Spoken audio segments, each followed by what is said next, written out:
Tripathi bulletin की शुरुआत करेंगे, लेकिन उससे पहले आपको ले चलते हैं दिल्ली, जहां पर लोकसभा में अखिलेश यादव क्या कुछ कह रहे हैं, सुनते हैं। बातों के महल, आओ उनसे कुछ जमीनी बात करें। सभापति महोदय, बजट आने से पहले और बजट आने के बाद पूरा देश और पूरे देश में ये बहस चल रही थी कि अमेरिका को लेकर के डील होने जा रही है। सभापति महोदय मुझसे पहले अभी जो भारतीय जनता पार्टी की माननीय सदस्य बोल रही थी, और भारतीय जनता पार्टी का ये पक्ष है कि हम लोगों ने दुनिया में बहुत सारे देशों से फ्री ट्रेड एग्रीमेंट कर लिया है। सभापति महोदय, मैं भारतीय जनता पार्टी की सरकार से जानना चाहूंगा, अभी कितने देश और बचे हैं जिससे आप फ्री ट्रेड एग्रीमेंट नहीं कर पाए हैं? कुछ ऐसे भी देश बचे होंगे शायद जिनसे आपकी इच्छा होगी कि हम फ्री ट्रेड एग्रीमेंट कर लें। और सभापति महोदय का फ्री ट्रेड एग्रीमेंट हो भी जाते हैं।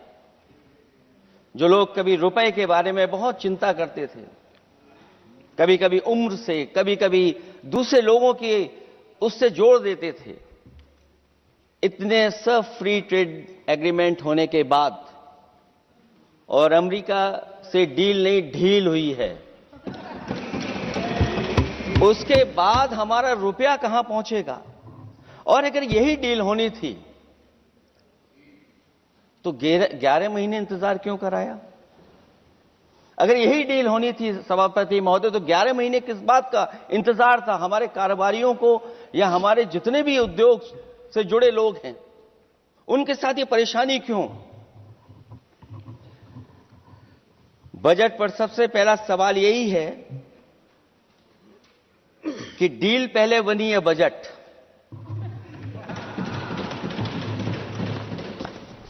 और बजट का हलवा यहां ज्यादा बटा के वहां। सभापति महोदय, स्वदेशी, आत्मनिर्भर, ये शब्द तो बहुत अच्छे लगते हैं, लेकिन जब डील हो गई है तो क्या इस बजट को लाने से पहले आत्मनिर्भरता और स्वदेशी को अपने अपने शब्दकोश से हटा दिया है, या इसको उल्टे अर्थ में विलोम शब्दकोश में डाल दिया है? और ये डील नहीं है जो हम आप सब समझ पा रहे हैं, शायद सत्ता पक्ष के लोग ये नहीं समझ पा रहे होंगे, लेकिन पूरा देश समझ रहा है कि हमने अपना बाजार एक बार और खोल दिया है।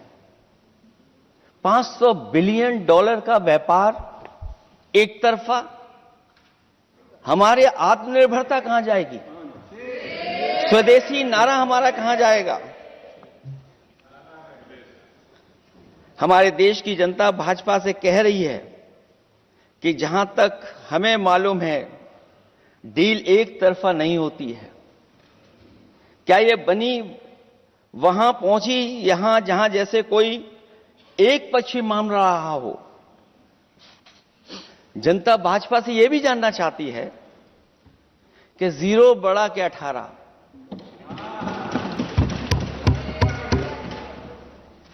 सभापति महोदय, भाजपा का समझौता गणित क्या यह है कि 18 0 के बराबर है? क्या 18 हमारा 0 के बराबर है? देश के किसानों, दुकानों, उद्योगों को बचाने के लिए खोखले शब्दों के अलावा भाजपा के पास कोई और सुरक्षा कवच या संरक्षण योजना है कि नहीं है? इसलिए मैं सभापति महोदय कहना चाहता हूं, ये बजट दिशाहीन है। इस बजट में कोई विजन नहीं है कि 2047 तक हमारा देश विकसित भारत बन जाएगा। और हम जैसे लोगों को, समाजवादियों को तो सरकार से पहले ही उम्मीद नहीं थी, और जिस सरकार से उम्मीद न हो उसकी बजट से क्या उम्मीद होगी? इस बजट में पीडीए के लिए कुछ भी नहीं है। कोई योजना दलित, पिछड़ा, महिला, गरीब, अल्पसंख्यक या नवयुवक के विकास के लिए नहीं लाई गई है। ऐसा लग रहा है कि सरकार ने इनके बारे में सोचना ही छोड़ दिया है। और अगर जीडीपी हमारी 7% है और नॉमिनल जीडीपी की ग्रोथ केवल 8% है, जो कि लगभग 12% होनी चाहिए थी। इसके कारण लोगों के हाथ में कम पैसा है और कारण यह भी लगता है कि हमारा प्राइवेट इन्वेस्टमेंट नहीं आ पा रहा है।